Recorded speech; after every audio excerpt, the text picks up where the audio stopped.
अचानक देवरानी सुजाता को देखकर माया की नजरें वही की वही रुक गई। ये क्या, सुजाता ने सासू माँ के गहने पहन रखे थे, वो भी देवर जी के सामने। तभी देवर मयंक सुजाता की तारीफ करता हुआ बोला, अरे वाह, ये गहने तुम पर कितने अच्छे लग रहे हैं, इससे तुम्हारा रूप और निखर आया है। सुनकर सुजाता शर्मा गई। तभी मयंक की आंखें माया से टकराई। पता नहीं क्या सोचकर उसने अपनी नजरें नीचे कर ली। नजरें नीचे की तो की, वो तो वहां से उठकर ही चला गया। तब माया ने अपने पति सुदेश की तरफ देखा। सुदेश उसने उसे चुप रहने का इशारा किया। तब तक सासू माँ भी कमरे से बाहर आ गई और माया से बोली, बहू, पूजा की सब तैयारी हो गई? जी मम्मी जी, सारी तैयारी हो चुकी है, बस आप आकर पूजा करने बैठ जाइए। ये तो बहुत बढ़िया किया तुमने, तुम होती हो तो मुझे फिक्र नहीं होती है, हर काम समय पर हो जाता है। कहते हुए सासू माँ वहां आकर बैठ गई। तभी सासू माँ की नजर माया की तरफ गई। उसे देखकर वो बोली, अरे बहू, तुमने गहने नहीं पहने? ये सुनकर माया ने कहा, मम्मी जी, आते समय गहने गलती से वही छूट गए। अभी अभी मम्मी का फोन आया था, कह रही थी कि तुम गहने तो यही छोड़ गई। अच्छा, तो तुम अब क्या बिना गहनों के पूजा में बैठोगी? बेटा, तुम सुहागन हो, गहने पहनकर ही पूजा में बैठा करो, सासू माँ ने कहा। पर मम्मी जी, अब तो गहने भूल गई ना, कोई बात नहीं, इस बार आर्टिफिशियल गहने पहनकर ही पूजा में बैठूंगी। अरे, मेरे होते हुए तुम आर्टिफिशियल गहने क्यों पहनोगी? सासू माँ ने कहा। फिर वो अपनी छोटी बहू से बोली, छोटी बहू, या तो तुम मेरे गहने बड़ी बहू को दे दो, नहीं तो अपने गहने दे दो, ताकि वो गहने पहनकर पूजा में बैठ सके। मम्मी जी, मेरे गहने तो मैंने बैंक से निकलवाए ही नहीं, सुजाता ने कहा। तो सासू माँ हैरान होकर उसकी तरफ देखने लगी।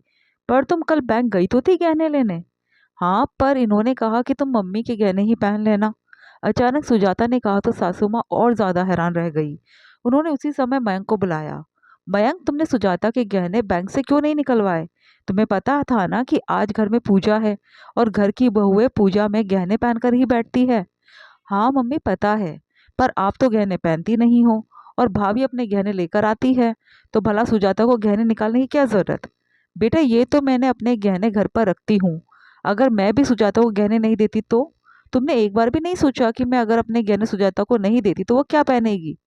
मम्मी, इन पर हमारा ही तो हक है, आज नहीं तो कल ये गहने हमारे ही तो होंगे।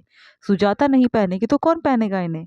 वैसे भी आप हमारे साथ रहती हो, आपकी सेवा हम करते हैं, तो इन सब पर तो हमारा ही हक है, मयंक ने कहा। सुनकर सासू माँ, सुदेश और माया तीनों हैरान रह गए। मयंक, कितना लालच भरा है तेरे मन में? अभी कोई बंटवारा नहीं हुआ है जो तू इन चीजों पर अपना हक जमा रहा है, और ना ही मेरे बड़े बेटे बहू ने मेरा त्याग किया है जो सब कुछ तेरे नाम पर हो जाए। इन सब पर इन दोनों का भी हक है, तेरे अकेले का हक नहीं है जो तू ऐसी बातें बोल रहा है। मम्मी, मेरे दोस्त सही कहते हैं कि आप मुझसे ज्यादा भाई भाभी को पसंद करती हो, कायदे से इन सब पर हमारा हक है। मेरा दोस्त सही कह रहा था कि तुमने जानबूझकर ये मकान भी भाई के नाम पर कर दिया, और बहाना क्या बनाया कि मकान बनवाना है, इस पर लोन उठाना है, इसलिए ये मकान उसके नाम पर करना पड़ेगा। अरे, तो मैं कौन सा कमाती थी, कमाता तो सुदेश था ना, तो लोन भी वही चुकाता ना। और कितनी बार कहा है तुझसे, अपने ऐसे नालायक दोस्तों से दूर रहा कर जो घर में आग लगाने का काम करते हैं। आखिर झगड़े को देखकर माया को वो दिन याद हो आया जब शादी के कुछ दिनों बाद सासू माँ ने उसे अपने गहने पहनने को दिए थे। उस दिन भी मयंक यूं ही बहस कर रहा था, भाभी, ये गहने तो मेरी मम्मी के हैं, आपने इसे क्यों पहन लिए? आपके पास गहनों की कमी है क्या जो मेरी मम्मी के गहनों पर नजर मार रही हो? देवर मयंक अपनी भाभी माया को सुनाते हुए बोला। पर देवर जी, ये गहने तो मुझे मम्मी जी ने ही दिए हैं पहनने के लिए। माया ने अपना पक्ष रखा। उन्होंने दिए तो आपने रख लिए? इतनी नीयत खराब है आपकी? मयंक फिर बोला। मयंक, कैसे बात कर रहा है तू अपनी भाभी से? मम्मी ने खुद से गहने दिए हैं, इसने जाकर मांगे नहीं थे उनसे। तू होता कौन इस तरह से बोलने वाला? पति सुदेश ने माया के पक्ष में कहा। अरे वाह, भाभी के आते ही मुझसे पूछने लगे कि तू होता कौन है इस घर में बोलने वाला। मेरी माँ के गहने हैं, एक बार नहीं 10 बार बोलूंगा।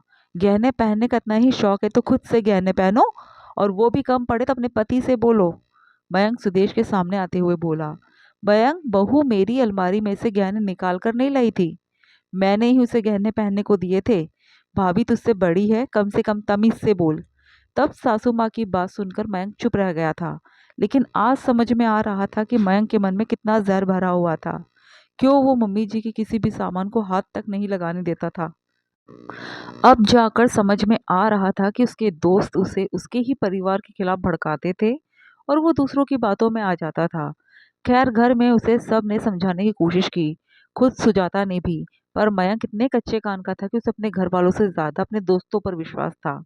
आखिर माहौल बिगड़ता देखकर खुद सुदेश ने गहने मयंक के पास रहने दिए, इस वादे के साथ कि अब लोन पूरा हो जाएगा तब प्रॉपर्टी के 3 बराबर हिस्से होंगे, एक सासू माँ का, एक सुदेश का और एक मयंक का।